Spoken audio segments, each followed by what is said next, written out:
Hi, I'm Michael. This is Lessons from the Screenplay. Over the last year, many people have asked me to analyze a movie with flaws, one that doesn't quite hit the mark. While there's certainly some easy targets, I thought it would be more valuable to apply some constructive criticism to my favorite franchise of all time.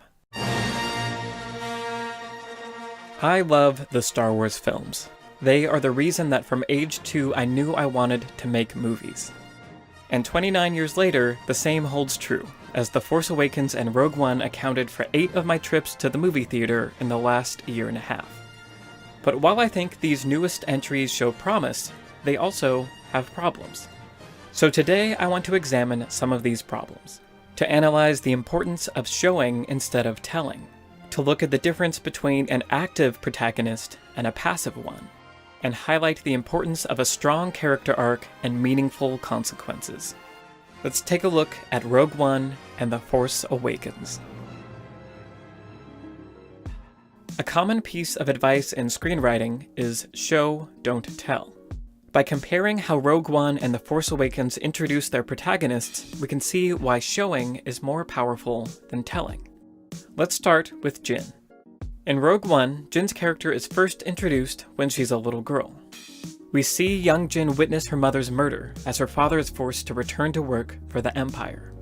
We experience this event with her, so we have an understanding of who she was as a girl. But we never get to see who she is. When she wakes from this dream memory, 15 years have passed. She's an adult now, a prisoner of the Empire. But we don't know why. We don't see the crimes she committed or any of the context surrounding them. Instead, we're told a list of her criminal charges. Possession of unsanctioned weapons, forgery of imperial documents, aggravated assault, escape from custody, resisting arrest. Even as the list of her crimes is being read, she has no reaction. We don't know if she's remorseful or has no regrets. We don't even get the simple line from the teaser, "This is a rebellion, isn't it? I rebel." which at least hinted at a personality that enjoys resisting authority. Yes, sir. And while hearing an emotional backstory can make us feel sympathy for a character, The last time I saw you, you gave me a knife and loaded blaster and told me to wait in a bunker till daylight. it doesn't make us empathize with them. Compare this with how The Force Awakens dedicates 6 minutes, which is a lot of screen time, to showing us Rey's life. We watch her scavenging for parts in the hot sun, which she exchanges for small amounts of food. What you brought me today is worth 1/4 portion. As she cleans the parts, we see her gaze at an old woman performing the same job, suggesting that Rey worries she'll end up the same way. We see that she lives here by herself, and as she marks off another day, it's clear she's been here a long time. And finally, we see her watch a shuttle leave the planet and head toward the stars as she puts on a pilot's helmet. Rey dreams of flying away. Being shown this sequence allows us to experience this with her, which lets us understand her life much better than just being told about it.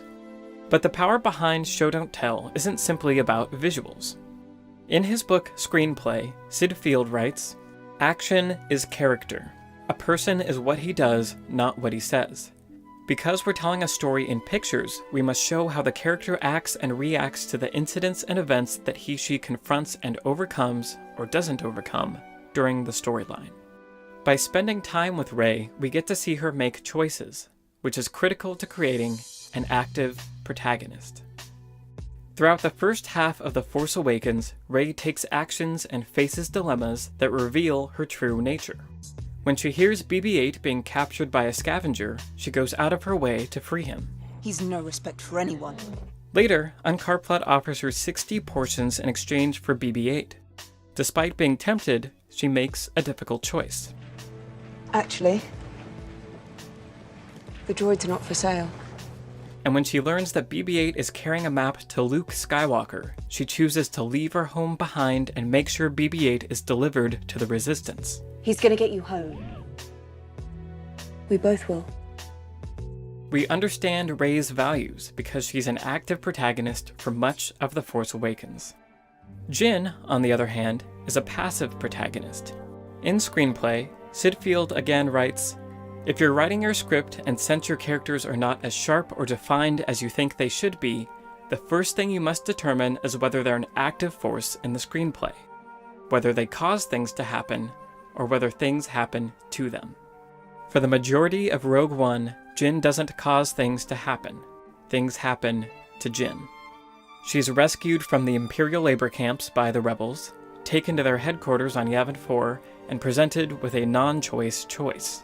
She can either do what they ask, or go back to prison. We're up against the clock here, girl, so if there's nothing to talk about, we'll just put you back where we found you. And what they're asking her to do is passive as well. What we need is someone who gets us through the door without being killed. The rebels simply need her to be with them when they meet with Saw Gerrera, which is not a very compelling task.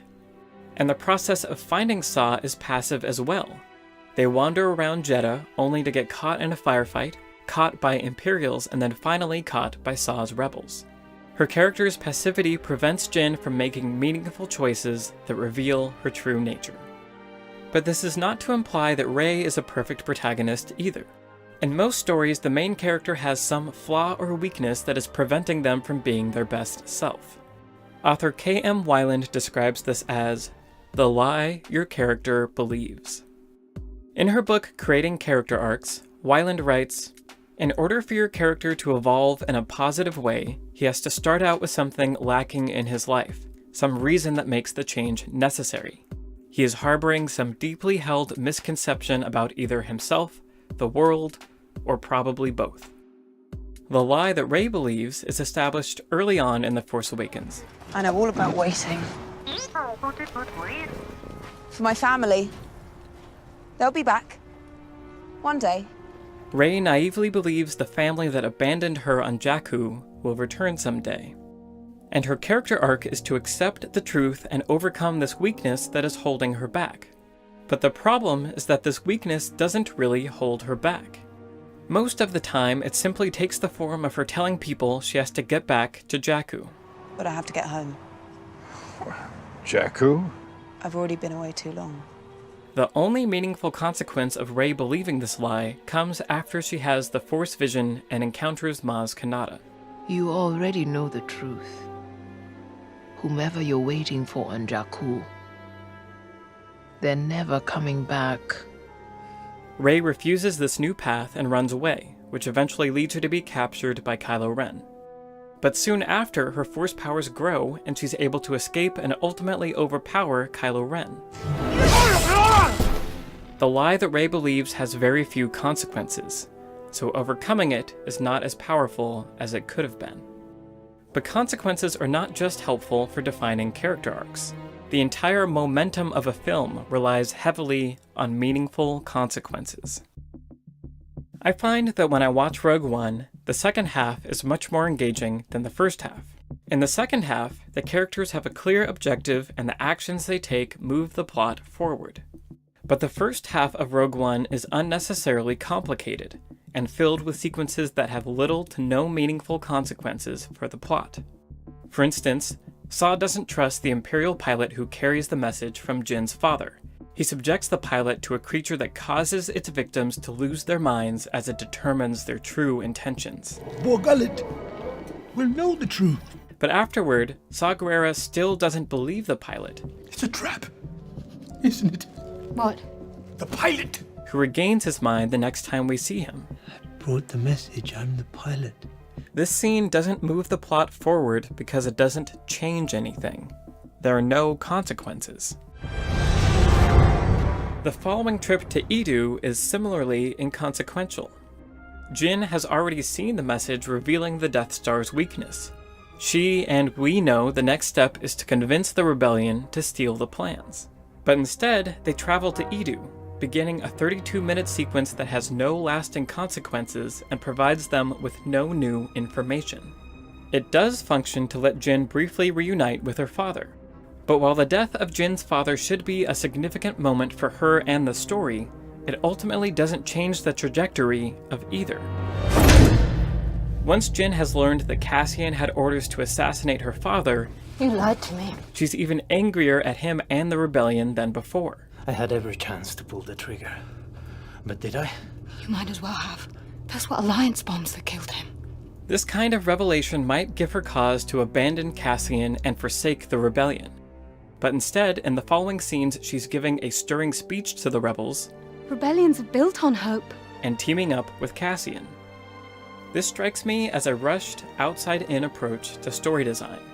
I feel this is a symptom of trying to give Jyn a personal connection to the Death Star plans via her father figures, without sufficient regard for logical character motivation and evolution.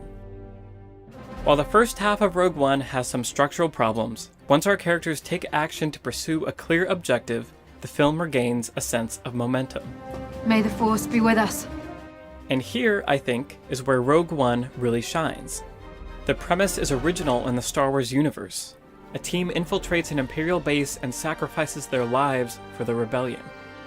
Although I feel the emotion of this sacrifice suffers from a lack of investment in the characters, the ending is executed in a way that feels faithful to the original trilogy and hands off the baton to Episode 4 in a fun and satisfying way.